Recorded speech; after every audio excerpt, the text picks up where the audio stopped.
You talked a lot about trauma, and I think, especially with racism, just thinking about what's going on in our country right now, Mhm. we're seeing these massive protests and very mixed reactions from Christians. Like you have some people, like maybe a Dr. James White, who's very Mhm. different reaction than someone maybe uh, a more liberal pastor, not necessarily even in a bad sense, but just like there's very different reactions. Like, what do you think of like? What are Black Hebrew Israelites seeing in like Christians in this movement? Like, cause you talked about like trauma with racism, and a lot of that's coming up right now. Like, what do you think is going on, and how is that you think how can Christians be better as we go through this? Yeah, definitely. So one of the things I always say is you always have to start with the foundation of scripture and understanding that racism is a symptom and not the source.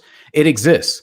Individuals are mistreated. There is white supremacy, there is black supremacy, there is back and forth that people hate each other, right?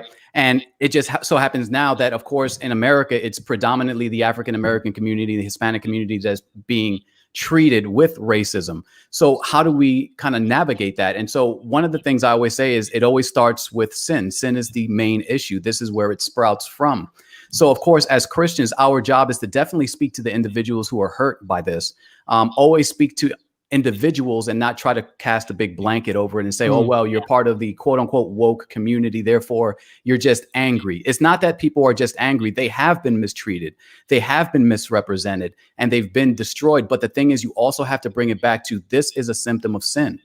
This is because of the fall, and everything is going to start falling apart. So I think kind of going from that point, we have to actually speak to the community and not dismiss individuals because they say, oh, there's racism in the world. Well, it does exist, right? We can't tell people that it doesn't exist. It exists. So we have to speak to that hurt. And we also have to help individuals see that that's not the end result. That's not the end game for them, that they are just as valuable in the eyes of God as somebody from Afghanistan, from Europe, from France, from Spain, from Asia, whatever the Lord loves each and every one of his children, and kind of showing people that is going to really help them.